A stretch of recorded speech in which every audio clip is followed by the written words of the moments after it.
And if you just want someone to fill out contracts for you, there's 30,000 realtors in Seattle. You can find one who'll do that for you. That's just not me. That's just not who I am. It's not my business. I'm Cullen Wallace, and I'm a realtor with Compass.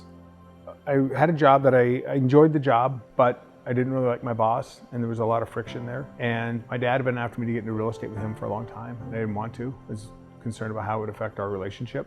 At the time, I was doing a lot of fly fishing in the woods of Alaska. We were out in the middle of nowhere doing these float trips. Again, if you get yourself in trouble, you have to find a way to get yourself out of trouble or you're gonna die. I'd fallen in the river. I had my fly pole in one hand and had a hold of a tree with the other. Got a hold of the tree and got out of the water. And I remember when I went home, I was thinking, you know, I'm miserable with what I'm doing right now with my life. And if I'd have died out there in that river, I would have died unhappy. I don't want to live like that. I went to work with my dad in real estate. The good days pull you through the bad days because the good days are so good because you really are helping people live a better life. You're changing their lives. It's extremely emotional because your home is where your life is. It's easy for us who do it for a living to think of it only as business, but it's not.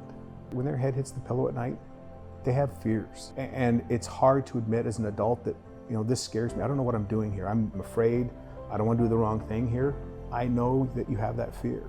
And my job is to help you navigate through that fear, to get you through the other side, to get you what you really want accomplished, which is either buying this house or selling this house and moving on with your life. I always think about my client, whether they're a 22-year-old person buying their first house or they're an 84-year-old person selling their last house.